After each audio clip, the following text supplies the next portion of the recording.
What's up mga people? Welcome nga pala sa vlog ko kung saan walang drama, for fun lang. Kala ko nga pagtapos ng pandemic magiging zombie tayong lahat. Hindi pala, magiging vlogger pala ang lahat. My name is Mark and this is Dayan, my one and only girlfriend.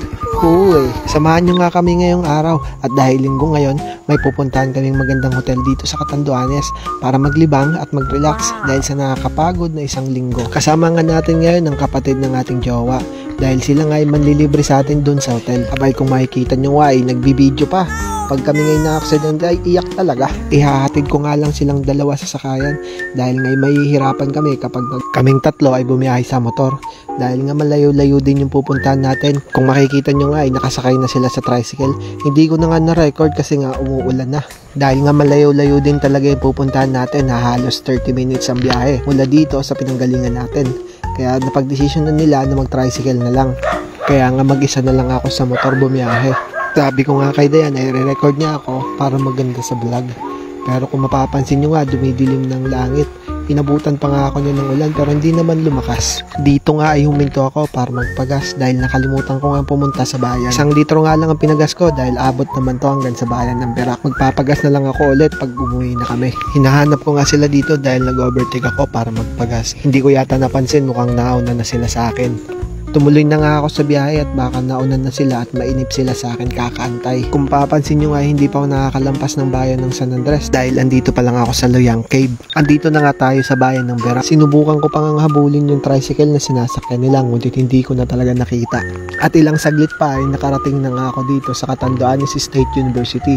Isa sa mga sikat na paaralan dito sa Catanduanes. At liliko na nga ako dito dahil malapit na ako sa pupuntahan namin. At ilang saglit nga ay narating ko na nga.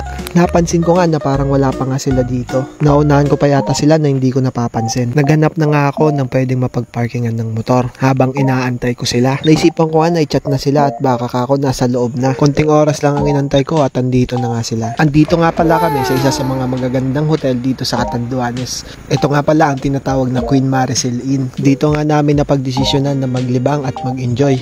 Tara, samahan nyo kami pumasok sa magandang hotel na ito. Nagpa-assist nga kami sa isa sa mga staff dito sa hotel dahil unang beses pa lang kayo makakapasok dito.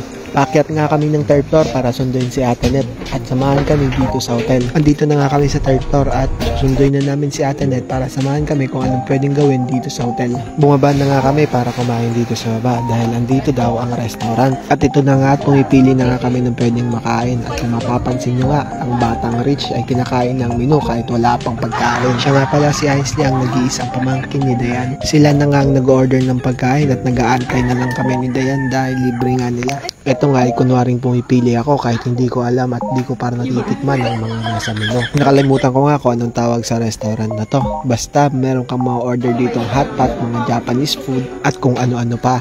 At napag-desisyonan nga nila na mag-KTV na lang kami para habang kumakain pwede kaming kumanta. Andito nga kami sa lobby nag-aantay dahil pumipili sila na pwede namin kainin sa loob ng KTV. Aakyat na nga muna kami sa room na tinutuloyan ni Ate Net at ni Ate Clarice dahil tatawagan na nga lang kami kapag ready na yung KTV room at yung pagkain. Pumasok na nga kami muna dito sa kwarto ni Ate Net at ni Ate Clarice para dito na lang antayin yung tawag. Maganda nga yung room na napagpahingaan namin kahit maliit lang pero malamig. Dito nga ay nagre-ready na kami dahil tumawag na nga ang customer service na okay na daw yung room at ihahatid na yung mga pagkain. Bababa na nga kami ng hagdan. Hindi na kami nag-elevator kasi nangangain ng tanga. Nasa baba din kasi yung KTV room at lahat ng pwedeng makainan. Katabi nga lang din yung unang pinasukan naming restaurant. Papasok na nga kami sa isa sa mga KTV room dito sa hotel. Ito nga ang bumungad sa amin. Napakaganda nga ng kwarto na to. Pwede kang mag-video okay hanggat gusto mo. Mura nga lang din ang binayad nila dito. 3,000 lang. At consumable pa. Ibig sabihin yung 3,000 na yon i-order mo ng pagkain.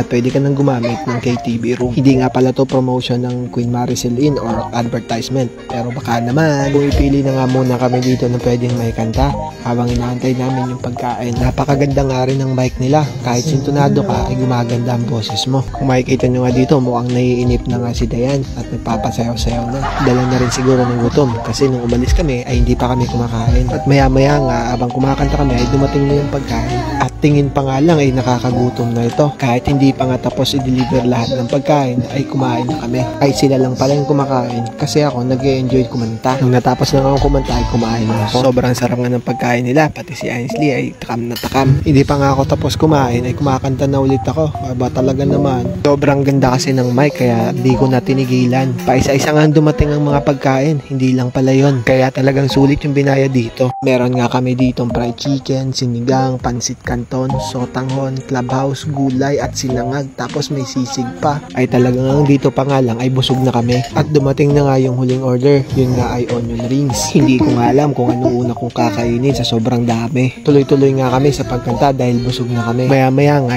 umaya nga ito si Ainsley kaya kailangan naming umakyat sa room para linisan siya at palitan ng pampers. At pagkatapos nga ay bumaba agad kami para bumalik sa KTV room. At ituloy ulit ang kantahan at kainan. Sobrang dami pang ang pagkain natira kaya napagdesisyon na namin na i-take out at dalhin namin sa pool sa taas dahil napagdesisyon na namin maligo sa swimming pool habang kumakain. Tatapusin ko na nga muna ang video na to dahil gagawin ko to ng part 2 kasi sobrang haba. Kaya abangan nyo ang part 2 ng video na to. Hanggang sa muli, paalam!